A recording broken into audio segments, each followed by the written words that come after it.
art is the thing that's helping me get through the global pandemic right now. Like it is, you know, it does feel like it's much more than, it means a lot to people, I think. I've learned why I got into acting. With the absence of connection, Yeah. I realized how much I need it. I can think about what art I want to make and who I want to make it with and who I want it to reach. And I just am excited by what field we could come back to. Mm-hmm. Yeah. And it sort of shows that there's a resiliency to creativity, right? And it will always find ways to thrive. And I think, you know, we'll find our way out of this and like you said, maybe be the better for it. Well, people are having the time now because I think maybe they've done their mourning or they've done their, you know, the realization that this might be the future. And so I think people are opening themselves up to finding really something inside of them that they've always wanted to do. Jake, you said you're writing more. I have friends who are going back to school. So I decided to go back to school. I'm getting my master's in arts and culture management. I mean, it's just allowing me to learn something new. It's allowing me to hone in on some skills that I actually kind of forgot I had. One of the things that has really helped is me like diversifying my like artistic realm of what I do. But I'm trying to find those things that are really inspiring to me now.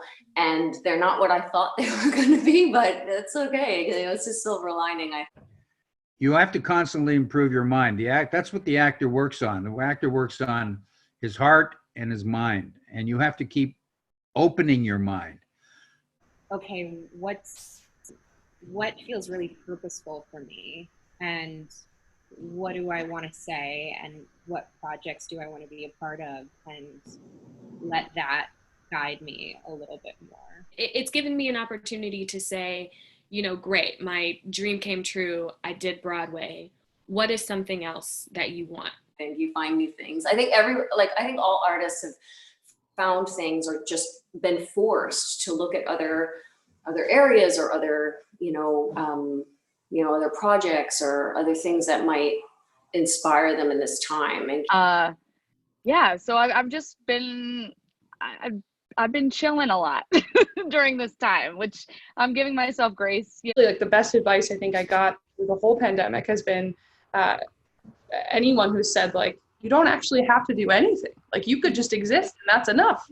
It's okay to relax and have this time because when we are working, we don't get any of this time, you know. That has been, the last 6 months of my life really is paint by numbers and forest walks. And the pressure off, and you've given yourself permission to breathe during this time, and that you don't have to create or do. You can do nothing.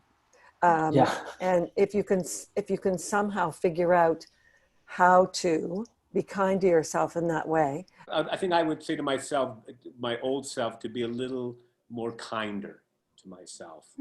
Let myself off the hook a little more.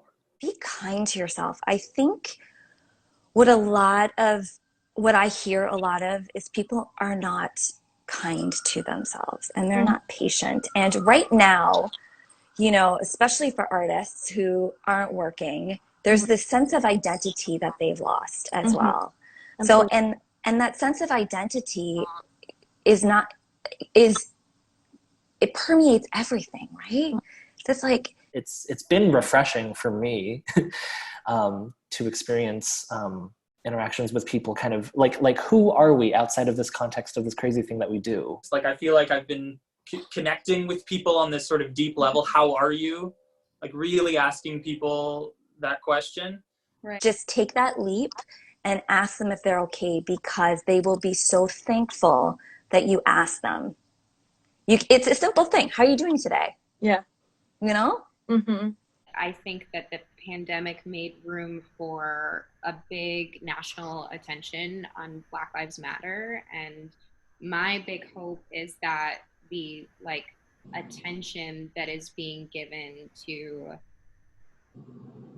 that, and specifically what has been happening in our country and what really needs to change, gets to become a part of the stories that we're telling and the ways in which we're impacting change. Like, I think lots of really important questions are being asked, and leaders are choosing or being asked to reflect on what they've created. So I have to believe that we're going to come back to a more inclusive field. Mm-hmm.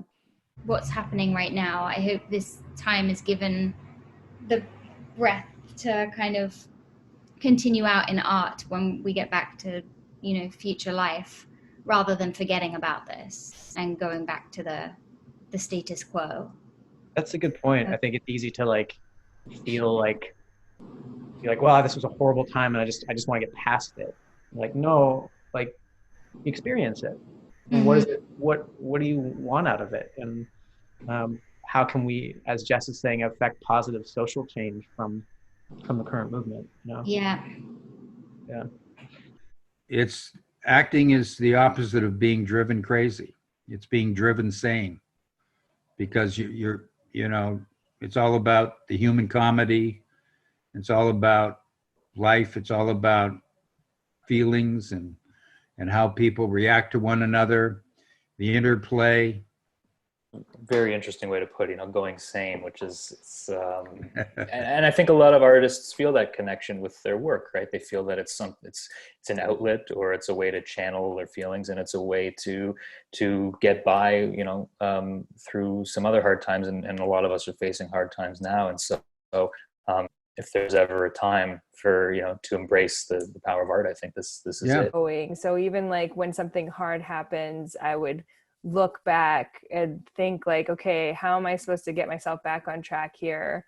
And I would kind of go back to my artistic / career in acting, because it's what I love the most, and figure out what the next step is for me. And really seeking out and hopeful for the people who are in this field that can completely strip it and create something new that is just as beautiful or even more beautiful, When your back's against the wall, which in a lot of ways our whole industry's back is against the wall right now, sometimes you see the best work come out of that, and sometimes you see the best product. And I think going forward, we're going to see that from our industry, is that there's, we've always treated this seriously because this is something we love, but we're going to treat it with real sincerity and go at it and find a way to come out of this strong. What has been keeping you sane during this time? It's been artists. It's been, the music that you listen to. It's been the TV shows that you're watching. It's been the films that you're watching. It's been the, theater Zooms that you've tuned into. It's been the books that you've been reading. Everything that is, I think, allowing for a lot of self-care for the entire world that's going through this thing has been art. And so I don't see it as being selfish to be an artist, because during these times it makes it so clear how vital it is. I think that a lot of people would be having an incredibly difficult time during this time if there were no artists, if there was no art going on, if there was no ability to kind of maintain connection in a time where you can't be, in the same room as people. You maintain a connection to your humanity by being, by surrounding yourself with art. And so I think all of us can maybe take from this, what we do is really important, I think.